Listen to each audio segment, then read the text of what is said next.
ये काला है, ये गोरा है, ये देसी है, ये विदेशी है, विकलांग है या गूंगा है, अंधा है, ये धनवान है, ये गरीब है, ये बूढ़ा है, ये बालक है, हमको ये नहीं देखना है। उसके भीतर में जो भगवान विराजमान है उसको ही देखना है सदा। तो आपका अटैचमेंट नहीं होगा, किसके प्रति आपका आसक्त पैदा नहीं होगा। मान लो आप उसको छोड़ करके शरीर को देख लिया, देह को देख लिया, फिर तो आप आसक्ति हो गया, अटैचमेंट हो गया, फिर फंस जाएंगे वहीं पर फंस जाएंगे। देखो ध्यान देना, आप जिसको अपना मानेंगे वहीं पर आप रुपया लगाएंगे, वहीं पर आप समय देंगे। यदि आप किसी प्रेमी या प्रेमिका को अपना मानेंगे ना, आप कितना भी पूजा करो तो भी आपका मन उधर ही जाएगा। भगवान ही बोलेंगे, जो स्त्री को अपना मानेगा तो मन स्त्री को ओर जाएगा, पति को अपना मानेगा तो मन पति को ओर जाएगा, बाल बच्चों को अपना मानेगा तो मन बाल बच्चे की ओर भागेगा, रुपया को अपना मानेगा तो मन रुपया की ओर भागेगा, सम्मान को अपना मानेगा तो मन सम्मान की ओर भागेगा, और भगवान को अपना मानेगा तो मन भगवान की ओर ही भागेगा। तो आप विचार करो। देहे अस्ति मनसुरुधिरे अभिमति त्वजत्वं जाया सुतादिषु सदा सदा ममतां विमंचः। ये नहीं मेरे बात सुना, अब बच्चों से, परिवार से, प्रेमी से, प्रेमिका से मन हटा लिया, भगवान में लगा दे, थोड़ी देर लगाने से नहीं होगा। तैल धारावत अखंड अखंड धारावत भगवान का चिंतन, भगवान का कथा और भगवान का नाम जप करना, यानी सरल साधना। आप 4 घंटा फिल्म देखो, सोते समय में फिल्म का चित्र याद आएगा। 3 घंटा क्रिकेट देखो, सोते समय में क्रिकेट खिलाड़ियों का याद आएगा। कहीं नाचने वाला नाचने वाली को भागलपुर से, पूर्णिया से बुला करके रात भर नचाओ, वो तो सुबह चला जाएगा, जो रुपया तय करके लाए होंगे उसको देंगे, वो जाएगा, परंतु दिन भर आप उसको ढोएंगे मन में, कैसे नाचा, कैसे हाथ घुमाया, कैसे पैर घुमाया, और वहीं पर आप फंस गए। उसकी सुंदरता को आप दिमाग में बैठा लिया, वो चला गया, कई दिन तक आप उसको याद कर रहे हैं।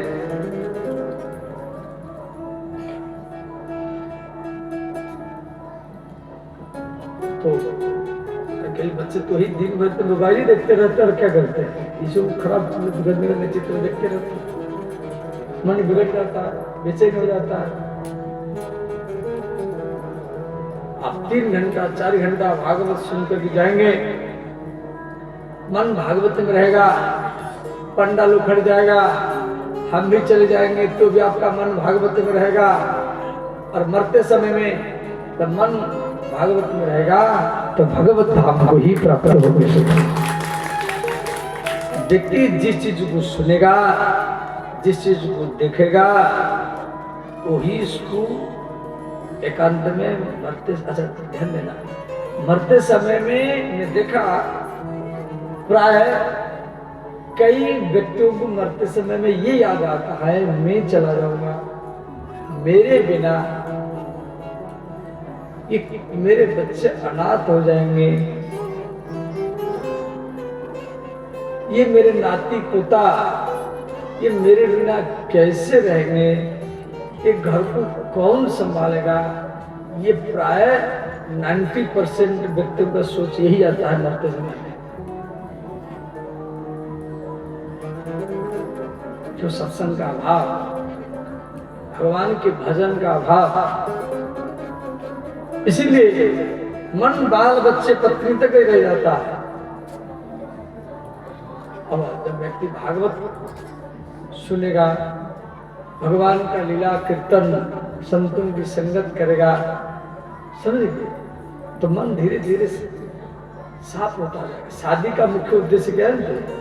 शादी का मुख्य उद्देश्य है संसार से विरक्त होना। यदि ऐसे कोई भी स्त्री का मन पुरुष की ओर स्वतः जाएगा,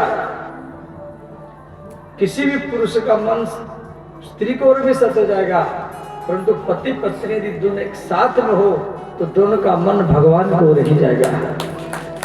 ये हमारा सनातन धर्म का संस्कृति है। स्त्री पति के बिना आधा, पति स्त्री के बिना आधा, और दोनों एक साथ में रह करके अपने अटैचमेंट को संसार से हटाएंगे। ये सरल तरीका है। पति पत्नी साथ में रह करके अपने मन को धीरे धीरे संसार से हटाएंगे और भगवान को लगाएंगे। इसीलिए कोई पूजा पाठ होता है तो सपत्नी पत्नी के साथ पिंडदान हो, भागवत अनुष्ठान यज्ञ हो, करना पड़ता है। तो देहे अस्ते मन सुधीरे अभिमति जाया सुतादिषु सदा ममताम विमनुंचा। देह मैंने शरीर, इसको जलाएंगे तो राख बनेगा, इसको जलाएंगे तो राख बनेगा। जमीन में गाड़ेंगे छोटा छोटा कीड़ा बनेगा, जैसे मुसलमान लोग गाड़ते हैं। जलाएंगे नहीं, गाड़ेंगे नहीं, ऐसे बाहर में फेंक देंगे तो कुत्ते सुअर खाएंगे तो उनका मलमूत्र बनेगा। ये तीन काम में आता है। जलाएंगे तो राख बनेगा, जमीन में गाड़ेंगे तो कीड़ा बनेगा, और बाहर में फेंक देंगे तो ये मलमूत्र बन जाएगा। और ये शरीर, ये इसमें आप जो बोल रहे हैं वो अलग है, ये देह का ढांचा अलग है। जैसे मैं बोल रहा हूं और मेरा शरीर, दोनों अलग है। शरीर देह माता पिता से आता है, परंतु उसमें जो बोल रहा है, जो कथा सुन रहा है,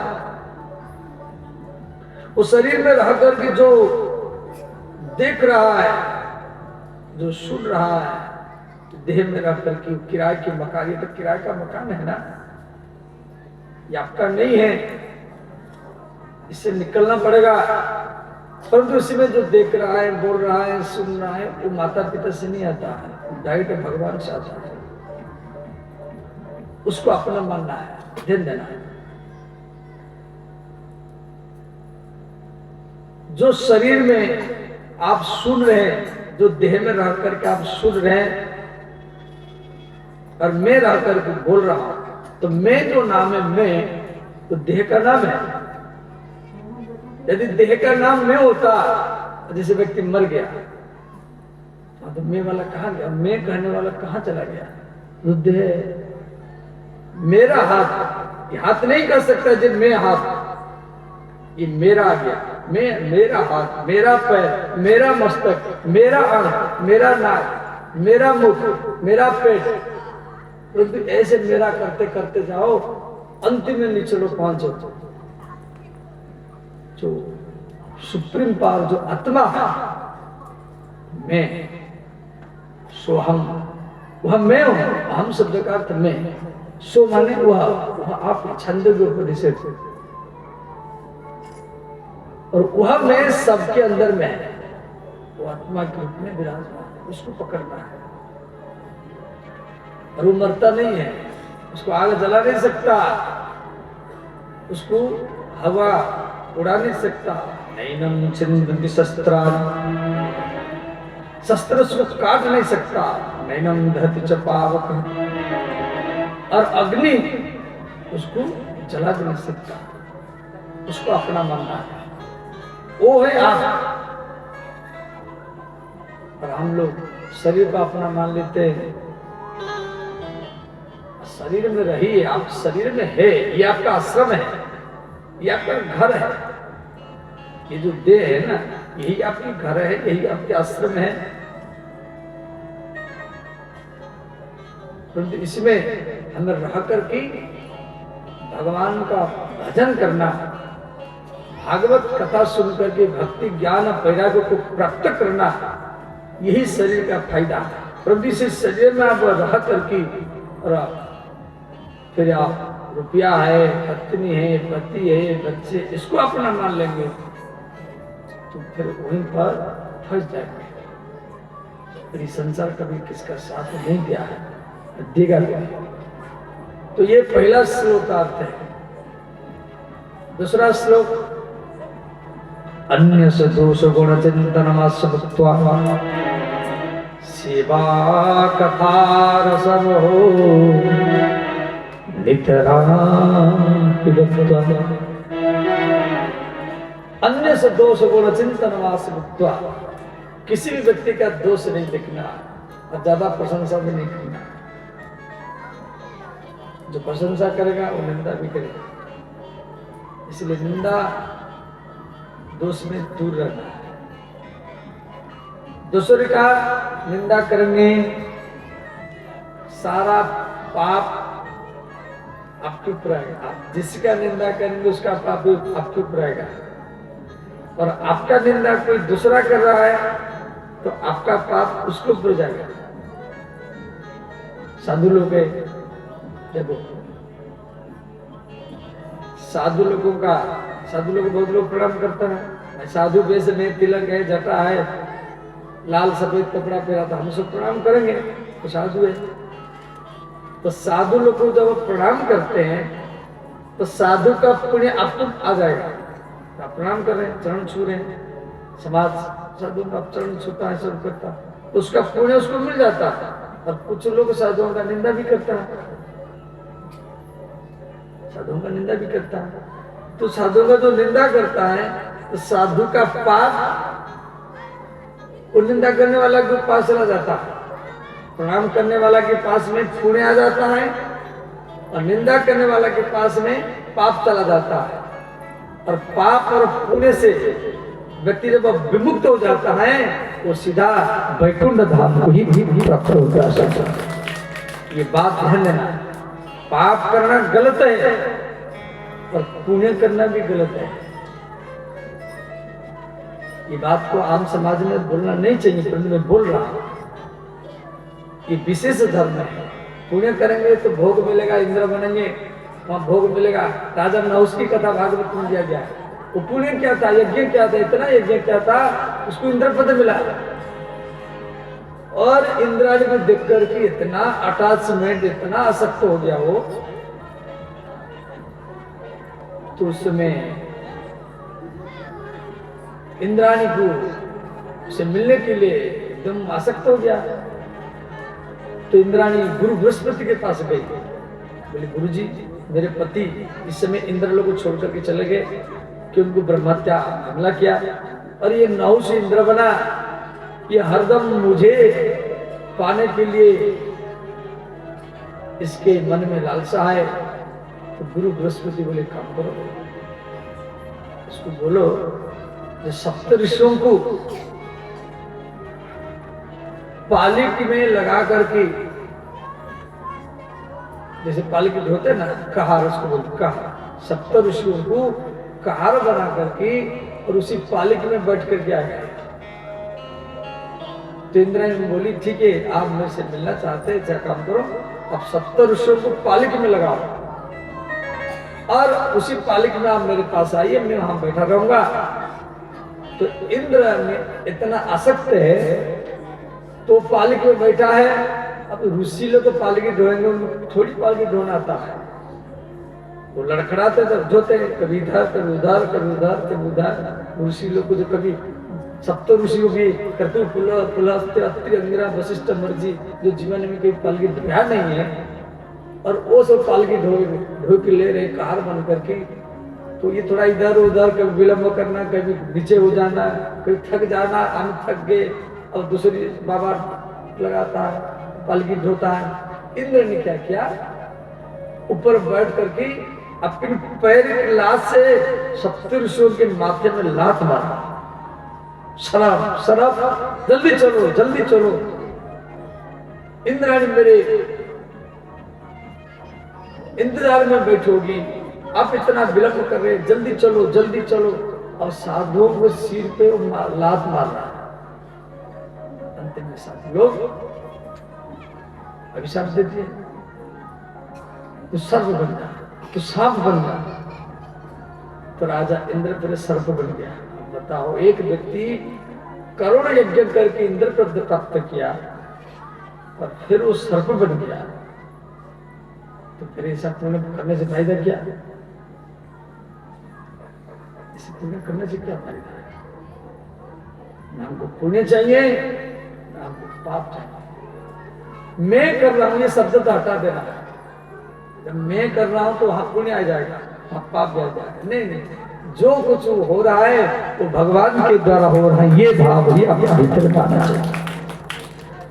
बड़ा इंद्र ये अर्जुन गुरु द्रोणाचार्य को मारा, पितामह भीष्म को मारा, उसको पाप नहीं लगा। क्यों? करवाने वाला तो दूसरा है, भगवान कृष्ण करा रहे, हम क्यों कर गुरु जी को मारेंगे? तो देश देश की लड़ाई नहीं था, भाई भाई का लड़ाई था, तो कराने वाला कोई दूसरा है, हम तो निमित्त मात्र है। ऐसे वो भगवान हमारे लोगों का भीतर बैठ करके वो मिला रहा है, वो करा रहा है, ये सोच रखना है। अन्य से दोष गुण चिंतन मात्वा, तो दूसरी का निंदा नहीं करना है। जिसका निंदा करेंगे उसका सारा पाप आपके ऊपर आएगा। मैं तो आपको और की बात बताऊंगा, कोई निंदा करे कोई विरोध करे ना, आप उसको प्रति मधुर व्यवहार करो, उसको मीठा करो। देखो, कोई आपका निंदा विरोध कर रहा है, आप उसको एक थपड़ा लगा दिया, वो बलवान नहीं है। कोई निंदा विरोध किया, आप उसको एक थपड़ा लगा दिया, वो बलवान नहीं है। कोई निंदा विरोध कर रहा है, आप उसको सहन कर लिया और उसके प्रति दया भाव रखा, प्रेम भाव रखा, वही व्यक्ति सबसे बड़ा बलवान नहीं होता है। और वही व्यक्ति भगवान को ही प्राप्त कर लेता है। ये पूजा पाठ अगरबत्ती धूप बत्ती चढ़ाते चढ़ाते कई जन्म चला जाएगा। चढ़ाई अच्छा है, तो इसी तरीके से भगवान को पाना बड़ा कठिन है। और उपकार प्रियम विष्णु, हमारे शास्त्र में दिया गया है, अभिषेकम प्रियम महेश, भगवान शिव जी को अभिषेक करने से प्रसन्न होते, जल डालने से। मोदकम प्रियम गणेश, गणेश जी को लड्डू प्रिय है। अरे ऐसे परोपकार प्रियम विष्णु, आप दूसरे का उपकार करेंगे। किसी भूखा को रोटी खिला दिया, रोटी तो आप खिला रहे भूखा को, आप रोटी खिला रहे कोई भूखा रहने वाला व्यक्ति को, परंतु उसमें भगवान विष्णु जल्दी प्रसन्न होंगे।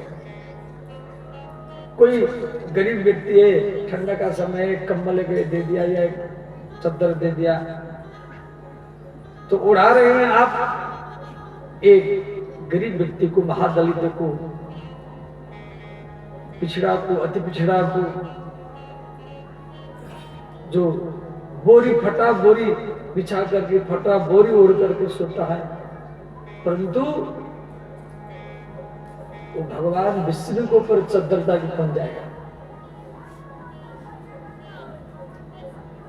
तो परोपकार प्रियम विष्णु, आप जितना दूसरे का उपकार करेंगे इतना भगवान जल्दी प्रसन्न होंगे।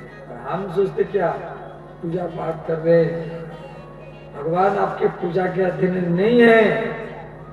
हम सोचे फूल चढ़ा दिया, लड्डू चढ़ा दिया, भगवान हमारी काम करेगा। नहीं, ये भूल है। उद्यमम साहसम धैर्य बुद्धि शक्ति पराक्रम शरीर यत्र वर्तते तत्र देवा सहायतक। बहुत प्रायतः 90% व्यक्ति का ये लोग सोच रहा था, पूजा चढ़ा दिया, फूल चढ़ा दिया, अगरबत्ती चढ़ा दिया, आप बैठे रहेंगे, भगवान हमारी काम करेगा। भगवान आपके व्रत के अधीन नहीं, पूजा क्या देनी, पूजा करना करो, अच्छा है, मना नहीं है, बहुत सुंदर है, जिसे मन भगवान में रहता है। परंतु भगवान कैसे जल्दी प्रसन्न होंगे? आप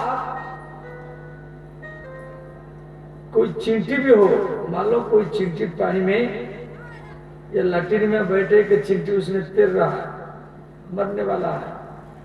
अब आप सोचे भाई लैट्रिन में कैसे हाथ घुसा करके और वो चींटी को निकालो, और बेचारा चींटी तड़प रहा है, लैट्रिन की सीट में उसे पानी रहता है और चींटी तड़प रहा है। परंतु आप किसी पत्ता के द्वारा, किसी कागज के द्वारा वो चींटी को वो लैट्रिन के पानी से निकाल दिया, तो चींटी का आशीर्वाद आपको भगवान से मिला देगा। तो चींटी का आशीर्वाद उसी भगवान है। और हम सोचते आ रही तो लैट्रिन में है, वैसे मर जाएगा, वो तो नाली में चला जाएगा। तो किसी भी जीव का, आप कुत्ता हो या गैया हो, गोमाता हो, सब में भगवान विराजमान है। वासुदेव सर्वतस्मि, ये भाव जब आप सब में भगवान को देखने की आदत डालेंगे, फिर वो जीवन एक अलग जीवन है। आप हर जगह में फिर भगवान दिखाई देंगे। श्री जगत गुरु शंकराचार्य कबीरदास की पंक्ति है जो आप सबको याद भी है।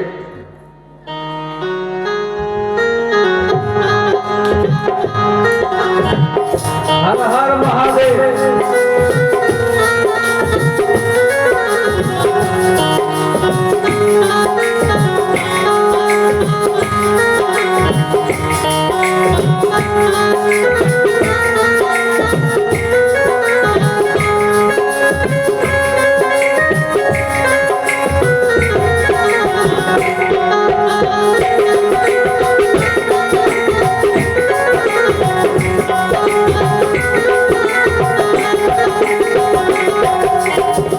निंदक हरे राखिए आंगन कुटी छवा,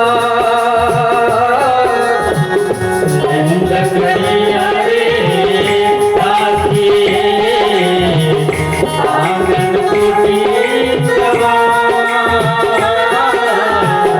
निंदक हरे राखिए आंगन कुटी छवा,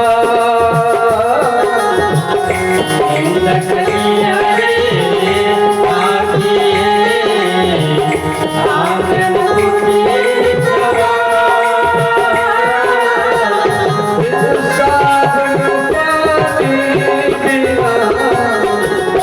निर्मल करे स्वभाव कबीरा, निर्मल करे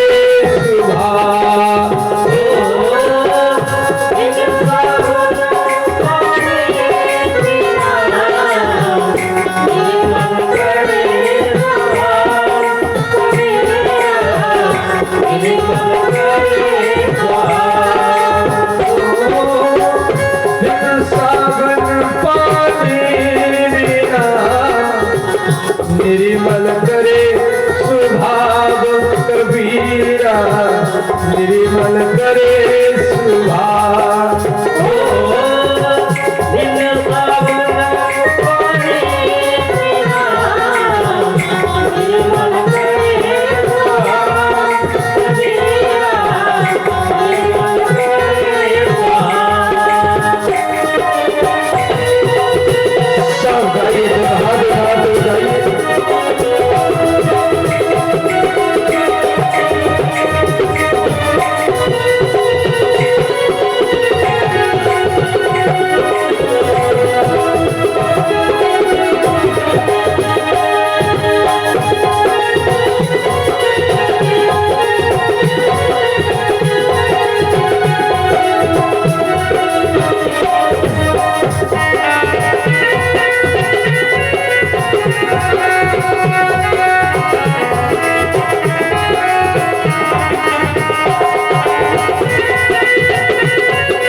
प्रकार श्री गोकर्ण महाराज जो गैया के पुत्र थे, वो 2 श्लोक में अपने पिता आत्मदेव को एक ज्ञान का उपदेश दिए।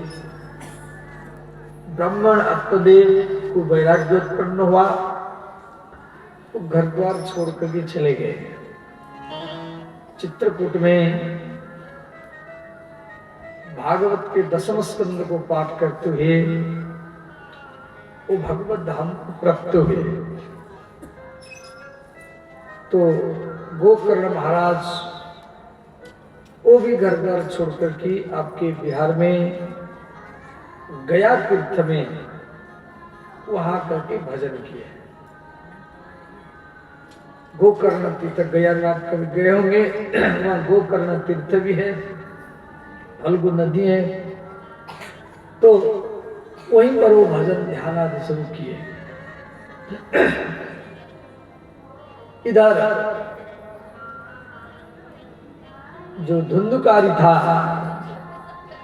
वो 5 वेश्याओं को लाकर के घर में रखा।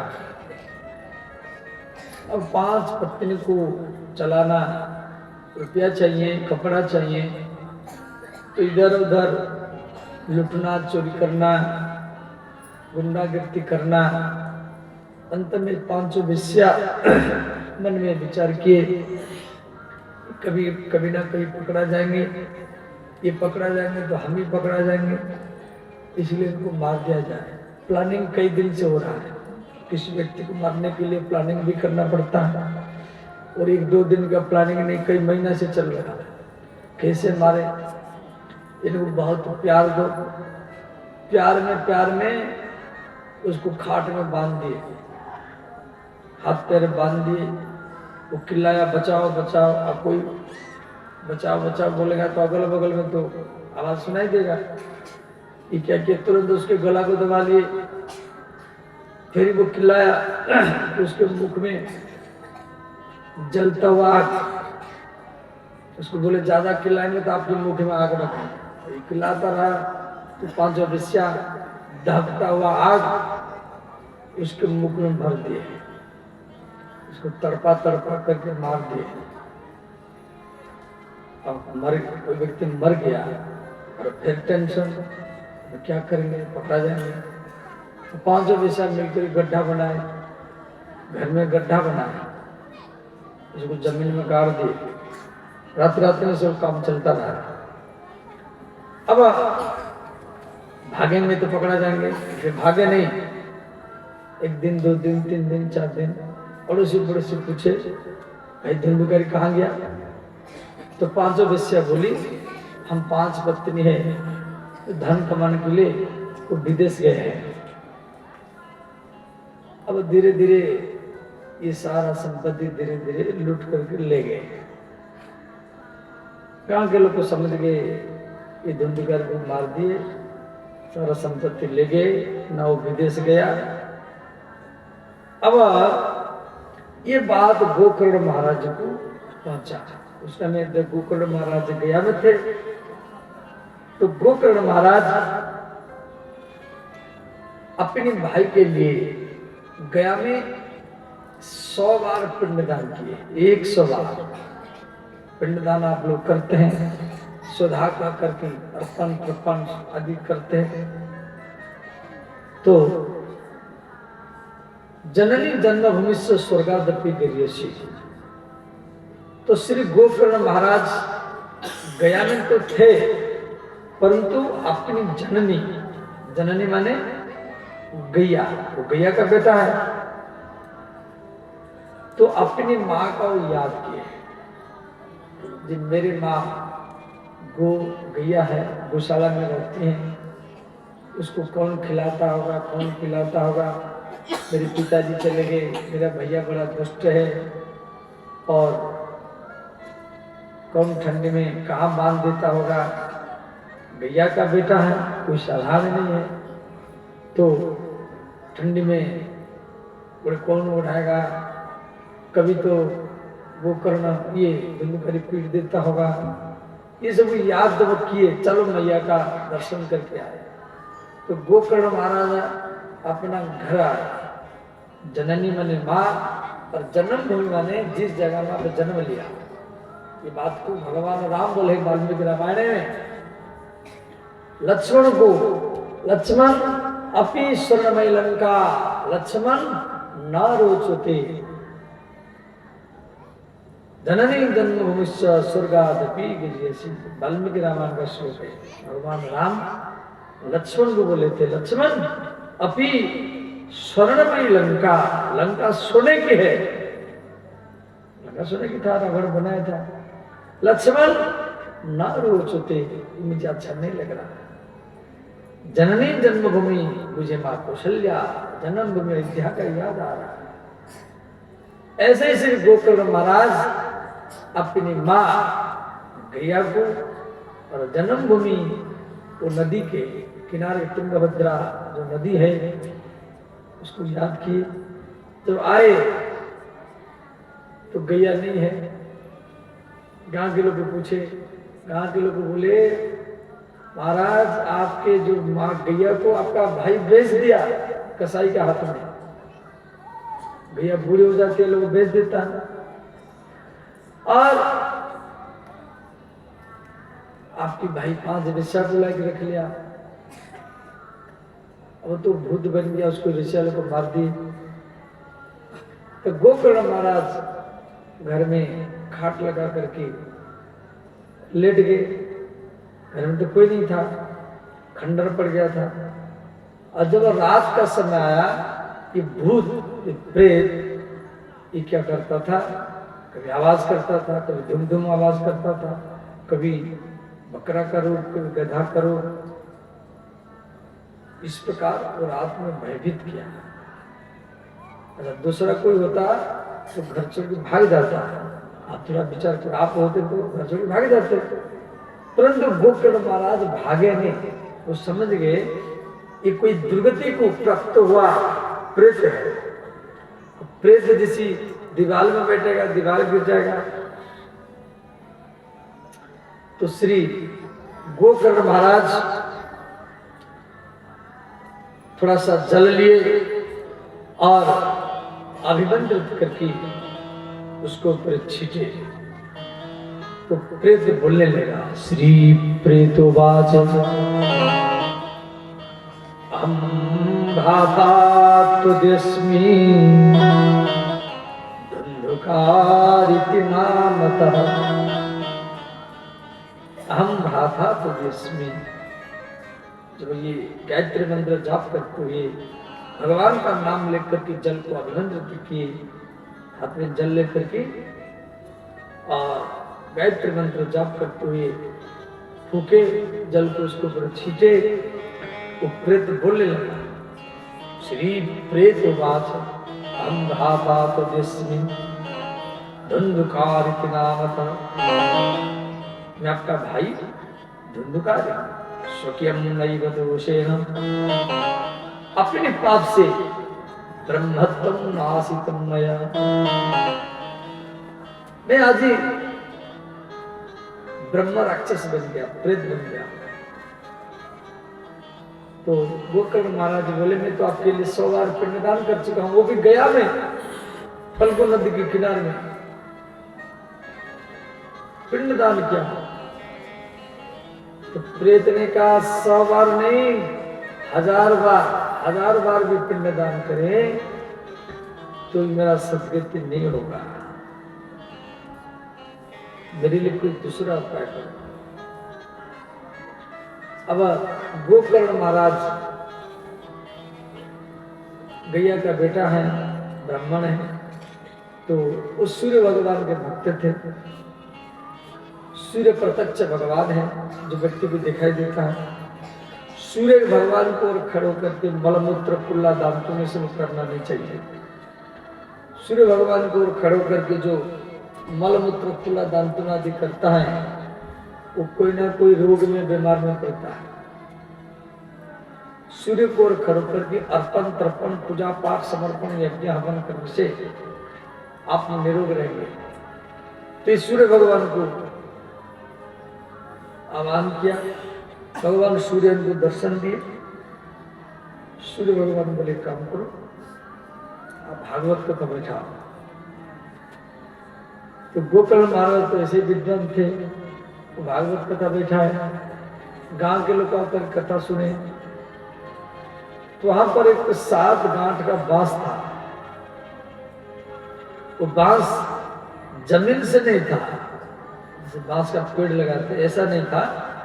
वो बांस को कोई काट करके ऐसे ही रख दिया था खड़ा। तो प्रेत जो होता है उसका पंच महाभूत में शरीर नहीं होता। जैसे हम लोग का शरीर 5 भूत में, इसमें मिट्टी है, इसमें आकाश है, इसमें वायु भी है, इसमें जल भी है और इसमें तेज भी है। ये पंच महाभूत में शरीर बना हुआ है। इसे जला देंगे, इसे मिट्टी का से मिट्टी में मिल जाएगा। आकाश जैसे पेट का सब खाली है, इसमें जो आकाश माने खालीपन, तो आकाश से मिल जाएगा। इसमें जो जल अंश है जल में मिल जाएगा। इसमें जो तेज अंश है जैसे आप देखते हैं ये तेज में मिल जाएगा। और परंतु प्रेत का जो शरीर होता है वो एक भूत में होता है, केवल वायु में, तो पंच महाभूत में नहीं होता। इसलिए प्रेत दिखाई नहीं देगा, परंतु और हवा के रूप में वो किसी छेद में रह सकता है। समझ गए? जैसे कई पुरुष हो या स्त्री है, अच्छा कपड़ा पहन करके जा रहा है और आकर घर में उल्टी करने लगा, आंख ऊपर चला गया, उलबुला रहा है, सब लोग झाड़ फूंक करते, वो गंदे हवा वो रास्ता में उसके ऊपर आ गया। तो प्रेत का जो शरीर होता है एक भूत में होता है। तो वो बांस में छेद में बैठा है हवा के रूप में। तो एक दिन में एक गांठ, दूसरे दिन में दूसरी गांठ, तीसरे दिन में तीसरी गांठ, 7 दिन में 7 गांठ को भेदन करके वो सबके सामने प्रकट हुआ। उसका सुंदर चेहरा बन गया, सिर पर मुकुट, कुंडल, भगवान जैसा शरीर बन गया। तो बैकुंठ से के विमान आया उसको लेने के लिए। तो गोकर्ण महाराज बोले, भैया देखो कथा तो सब सुने हैं, तो एक व्यक्ति के लिए विमान क्यों लाया? तो भगवान के सेवक को बोले, देखो कथा तो सब सुना है, परंतु घर में जाकर भूल जाते थे। ये भूखे प्यासे में सुना है, इसीलिए इसका मन 24 घंटा कथा में लगता था, इसीलिए इसको ज्यादा लाभ मिला। अब दूसरी बार कथा बैठाओ। तो गोकर्ण महाराज दूसरी बार कथा बैठाए, सब गांव के लोग आकर कथा सुने। और उसी कथा के अंतिम में भगवान कृष्ण प्रकट हुए। बोले श्री कृष्णचंद्र भगवान की जय। श्रीमद् भागवत महापुराण की जय। गोकर्ण महाराज की जय। अध्यावासन पूर्वी यथा रावण संगतः तथा कृष्णेन ते नीता गोलकम युगे दुर्लभम। इस प्रकार अयोध्यावासी राम जी के साथ गए थे, उसी प्रकार वो भागवत में जितना व्यक्ति सब कथा सुन रहे थे, सब कृष्ण के साथ भगवत धाम को प्राप्त हुए। इस प्रकार कथा ये मार्गशीर मास है। मार्गशीर मास जो होता है वैशाख ज्येष्ठ आषाढ़ श्रावण भाद्रवा से करते मार्गशीर। ये शरद हेमंत ऋतु है। इसी महीना में ज्यादा ओस नहीं है, ज्यादा ठंडा नहीं है, ज्यादा गर्मी नहीं है और वर्षा तो ही नहीं है। इसीलिए जो बड़े बड़े यज्ञ होता है इसी महीना में होता है, समझ गए। और वर्षा ऋतु में करेंगे इसमें मिट्टी किच किच हो जाएगा, वाटर को पंडाल बनाना पड़ेगा। गर्मी के टाइम करो ज्येष्ठ आषाढ़ में, तो पूरा पंडाल में तो फल लगाना पड़ेगा, पंखा लगाना पड़ेगा, समझिए। और इससे 1 महीने के बाद में करो, पूरा चारों तरफ ओस ही ओस रहेगा, पूरा पूरा एक व्यक्ति को दिखाई नहीं देगा। तो जो बड़े बड़े यज्ञ होता है कार्तिक मास, मार्गशीर मास, ये अच्छा महीना माना जाता है। फाल्गुन मास, तो इन महीने में कथा सब बैठाना चाहिए। पर इस समय थोड़ा किसान लोग गेहूं मक्की वगैरह सब बो रहे हैं। 8-10 दिन के बाद ये सब खत्म हो ही जाएगा, समय मिलेगा। खूब कथा सुनो, कुंभ में जाके नहाओ, गंगा नहाओ, सुनेंगे। और श्रीमद् भागवत में पत्र भी लिखना चाहिए, निमंत्रण पत्र भी लिखना चाहिए। यहाँ पर नर्मदेश्वर महादेव, बजरंगबली, टिंटंगा भीमदास टोला, श्री संतानंद महाराज की सानिध्य में, देवी मैया की सानिध्य में ये भागवत कथा होगी। नावकाशम कदाचित देर मात्रम तथापितु। यदि पूरा कथा सुनने की समय नहीं है तो एक दिन कम से आकर कथा सुने। फिर वो बोलेगा भाई मेरे पास में एक दिन ही समय नहीं है, तो क्षण अत्रैव सुदुर्लभः। कैसे भी घूमते फिरते टहलते, खाने के बाद में टहलते समय, खाने के बाद में तू टहलना चाहिए। टहलते हुए एक क्षण, एक सेकेंड आप आकर के भागवत पंडाल में बैठ जाओ, वही क्षण, वही सेकेंड, वही मिनट आपको भगवान की गोदी में लेके बैठा देगा। क्षण अत्रैव सुदुर्लभः। और सबके घर में भागवत होना चाहिए। अमरजीत थोड़ा देर बदल लेगा, बदल लीजिए। अभी जरा सबके घर में भागवत तो होना चाहिए, समझिए। रामायण हो, गीता हो, और आप डेली एक अध्याय पाठ करना चाहिए। एक अध्याय पाठ नहीं कर सकते तो एक श्लोक पढ़ो, एक श्लोक नहीं तो आधा श्लोक पढ़ो, ये बिल्कुल मत पढ़ो। तो कम से कम नगुचा से, भागलपुर से, कोई गीता प्रेस से भागवत, रामायण हो या गीता हो, कोई ना कोई ग्रंथ आज तक घर में रखो, घर में रखो। बस पढ़ो तो अच्छा है, नहीं पढ़ो सिर्फ दर्शन करो, भागवत का दर्शन करो। दर्शनार्थ, केवल दर्शन करने से सारा पाप ही समाप्ति हो जाए। कैसे? और ये हिंदू का पहचान है, हमारे घर में भागवत है, हमारे गांव में भागवत हो रहा है, ये हिंदू का ही पहचान है।